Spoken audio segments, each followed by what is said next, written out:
Good morning बच्चों, कैसे हो? मैं दीपक जाखड़, व्याख्याता भूगोल, Shastri senior secondary school Fatehpur Shekhawati के डिजिटल प्लेटफॉर्म पर आपका हार्दिक स्वागत करता हूं।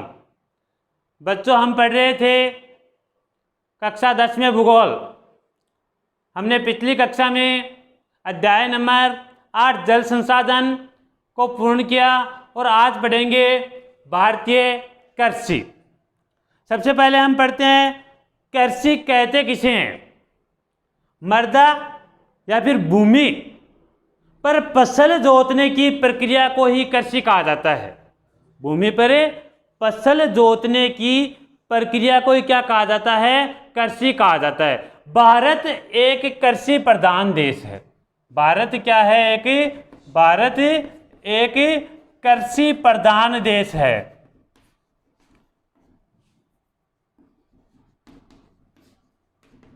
भारत की 48.9% जनसंख्या, कितनी? 48.9% जनसंख्या वर्तमान में यानी 2011 के आंकड़ों के अनुसार किस पर निर्भर है? कृषि पर निर्भर है। देश में सकल घरेलू उत्पाद, जितना सकल घरेलू उत्पादन होता है उसका 13.7% यानी देश के कुल सकल घरेलू उत्पाद का, कुल सकल घरेलू उत्पाद का 13.7% किससे प्राप्त होता है? कृषि से प्राप्त होता है। किससे प्राप्त होता है? कृषि से प्राप्त होता है। भारत में विशाल जनसंख्या होने के कारण अधिकांशतः खाद्यान्न फसलें बोई जाती हैं। कौन सी? खाद्यान्न फसलें बोई जाती हैं और खाद्यान्न फसलों का अधिकांश भाग भारत में ही खपत हो जाती है उसकी, और जो शेष बचता है उसका जापान, इंग्लैंड जैसे औद्योगिक राष्ट्रों में क्या कर दिया जाता है? उसे बेच दिया जाता है। कृषि के इस अध्याय के अंतर्गत हम कृषि के विविध रूपों की बात करेंगे। कृषि के विविध रूपों की बात करें तो ऋतुओं के आधार पर, पहले हम बात करते हैं ऋतु के आधार पर। ऋतु के आधार पर रूप, और ऋतु के आधार पर रूप कौन कौन से हैं? खरीफ की फसल, खरीफ, रबी, जायद। कौन कौन से हैं? खरीफ, रबी व जायद। अब खरीफ की फसल है, यह जून जुलाई में बोई जाती है। वर्तमान में जो फसल बोई जाएगी ना, ये खरीफ की होगी। कब बोई जाती है? जून जुलाई में बोई जाती है। काटी कब जाती है? अक्टूबर नवंबर में काटी जाती है। कभी? अक्टूबर व नवंबर में काटी जाती है। मुख्य फसल कौन कौन सी हैं? खरीफ की मुख्य फसल चावल, मक्का, बाजरा,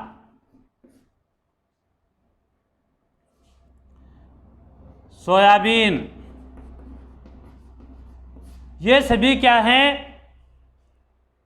आपके मूंग, मोट, जो ये दलहन फसलें हैं, ये भी किसकी? खरीफ की फसल के अंतर्गत आती हैं। और खरीफ की फसल मुख्यतया मानसून पर निर्भर करती है। हालांकि वर्तमान में सिंचाई के माध्यम से भी कृषि कार्य किया जाने लगा है, लेकिन मुख्यतया खरीफ की फसल है वो किस पर निर्भर करती है? मानसून पर निर्भर करती है। उसके बाद हम बात करें रबी की फसल की। रबी की फसल की बात करें तो ये अक्टूबर नवंबर में तो बोई जाती है। कभी? अक्टूबर नवंबर में बोई जाती है, और अक्टूबर नवंबर में बोई जाने के बाद मार्च अप्रैल में काट ली जाती है। कभी? मार्च अप्रैल में काट ली जाती है। रबी की फसल की जो मुख्य फसल हैं वो कौन कौन सी हैं? गेहूं, जौ, चना, सरसों। कौन सी? गेहूं, जौ, चना, सरसों। और ये मानसून पर निर्भर न होकर इन फसलों का उत्पादन किससे किया जाता है? सिंचाई से किया जाता है। किससे? सिंचाई से। उसके बाद आती है जायद की फसल। कौन सी? जायद, जिसमें सब्जियों एवं चारे की फसलें बोई जाती हैं। और कब बोई जाती हैं? मार्च अप्रैल में बोई जाती हैं और जून जुलाई में काट ली जाती हैं। ककड़ी, तरबूज, कौन कौन सी? ककड़ी, तरबूज, वह चारा फसलें, वह चारा फसलें किसके अंतर्गत आती हैं? जायद की फसल के अंतर्गत आती हैं। तो ये था ऋतु के आधार पर। ऋतु के आधार पर पढ़ने के बाद हम आगे देखते हैं कृषि के फसलों के आधार पर रूप। फसलों के आधार पर रूप। और फसलों के आधार पर भी कृषि को कितने भागों में बांटा गया है? 4 भागों में बांटा गया है। कितने भागों में बांटा गया है? 4 भागों में बांटा गया है। किस आधार पर? फसलों के आधार पर। और ये 4 भाग कौन कौन से हैं? नंबर 1 पर आता है खाद्यान्न फसलें। कौन सा? खाद्यान्न फसलें। नंबर 2 पर आता है व्यावसायिक फसलें।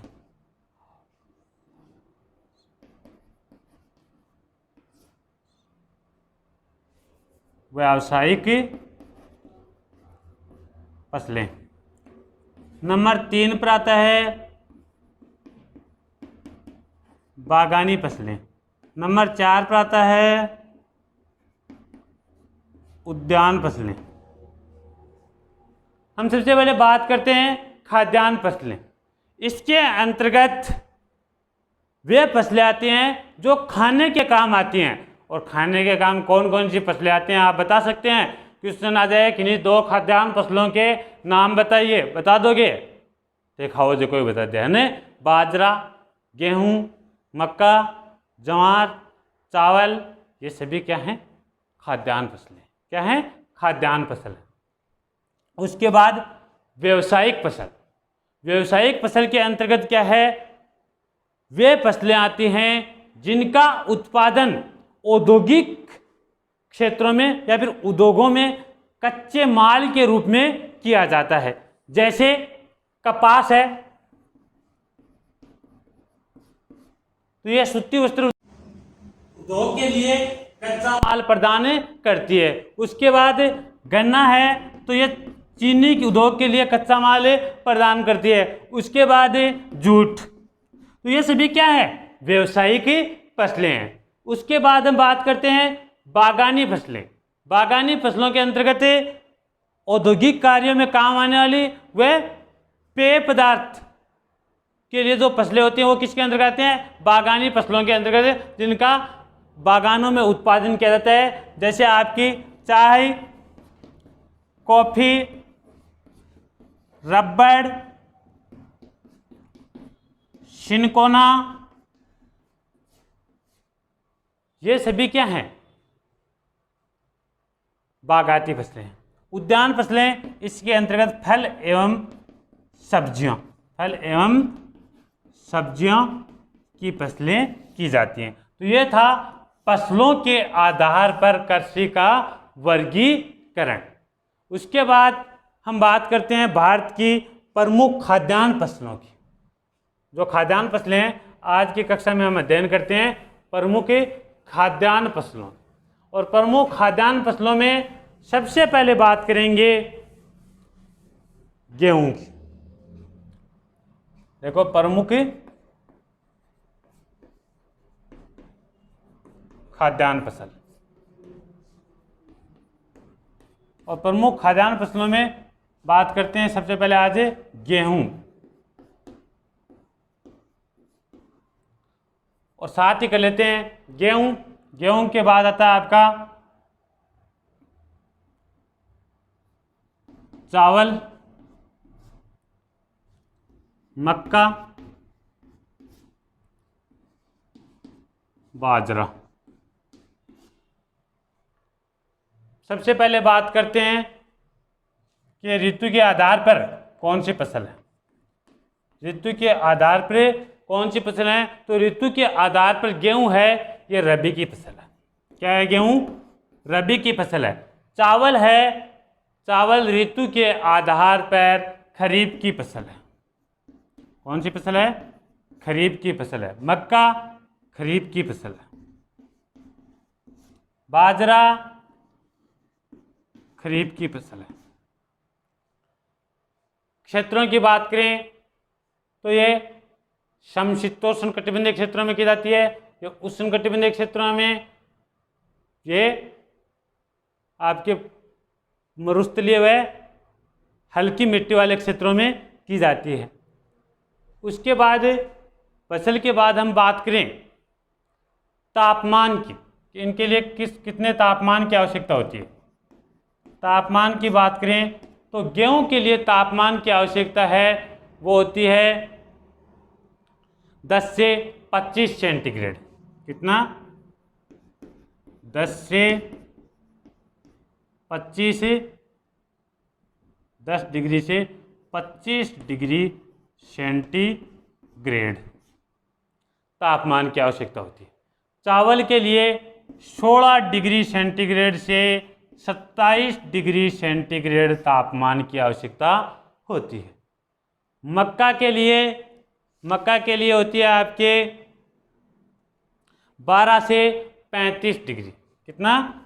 12 डिग्री से 35 डिग्री सेंटीग्रेड तापमान की आवश्यकता होती है। बाजरे के लिए 25 डिग्री से 35 डिग्री सेंटीग्रेड तापमान की आवश्यकता होती है। हम वर्षा की बात करें तो गेहूं के लिए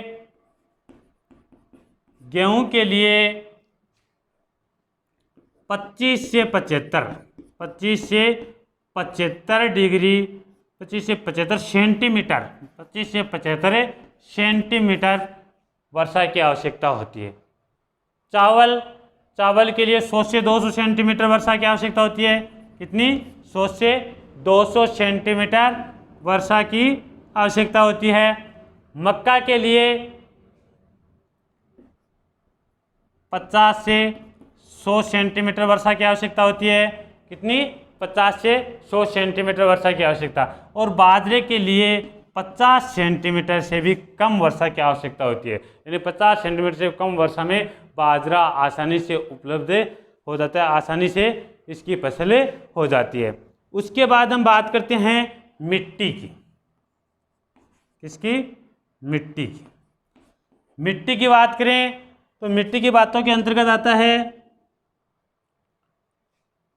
जो गेहूं है उसके लिए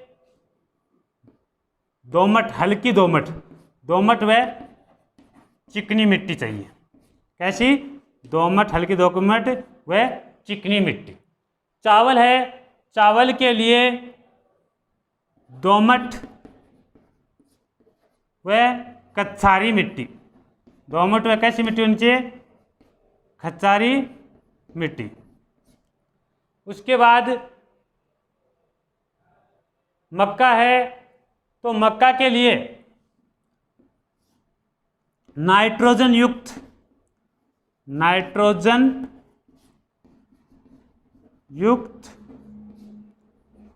हल्की गहरी मिट्टी। बाजरे के लिए, वैसे तो बाजरा किसी भी प्रकार की मिट्टी में उत्पादित हो जाता है, लेकिन हल्की मिट्टी की आवश्यकता होती है। तो ये आपका फसल हो गई, तापमान हो गया, वर्षा हो गई, मिट्टी हो गई। उसके बाद हम बात करते हैं क्षेत्र की, कि ये किन किन क्षेत्रों में अधिक होते हैं। तो गेहूं है, गेहूं भारत में कहाँ पर है? उत्तर प्रदेश, पंजाब, हरियाणा, उत्तर प्रदेश, पंजाब, हरियाणा, और आपका राजस्थान, मध्य प्रदेश, में गेहूं की कृषि की जाती है। चावल की फसल है वो पश्चिमी बंगाल, मुख्य राज्य वो हैं पश्चिमी बंगाल, आंध्र प्रदेश, उड़ीसा, बिहार, इन क्षेत्रों में की जाती है।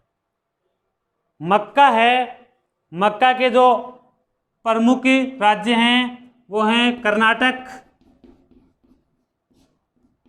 गुजरात, आंध्र प्रदेश,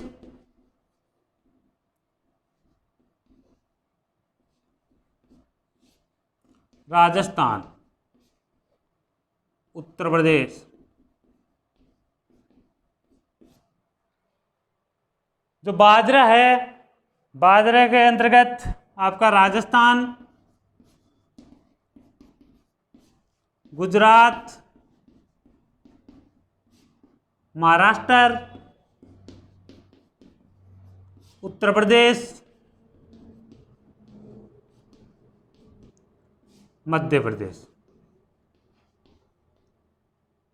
मध्य प्रदेश, यहाँ पर बाजरे का उत्पादन होता है। हम इनमें भी बात करें राजस्थान की, तो राजस्थान में गेहूं है, राजस्थान में गेहूं है ये गंगानगर, हनुमानगढ़, जयपुर, अलवर, भरतपुर, कोटा, यहाँ पर उत्पादित होता है। चावल की बात करें तो चावल है वो राजस्थान में गंगानगर, गंगानगर, हनुमानगढ़,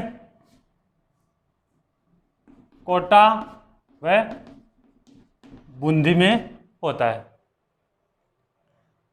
मक्का की बात करें तो मक्का राजस्थान में कोटा, बूंदी, बारां, झालावाड़, कहाँ पर है?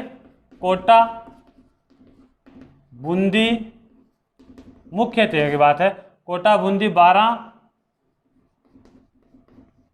झालावाड़, यानी कि दक्षिण और दक्षिण पूर्वी जिले आपके उदयपुर, डूंगरपुर, प्रतापगढ़, चित्तौड़गढ़ भी किसके अंतर्गत आते हैं? मक्का उत्पादित क्षेत्रों के अंतर्गत आते हैं। उसके बाद हम बाजरा की बात करें तो बाजरा है ये अपने पश्चिमी राजस्थान में अधिक होता है, जैसलमेर, बाड़मेर, जालौर, जोधपुर,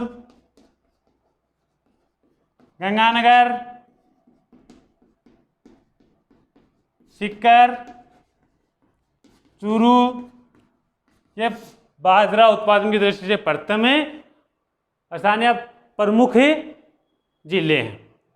हम उसके बाद बात करें कि कौन सी फसल का कौन सा स्थान आता है, तो गेहूं का विश्व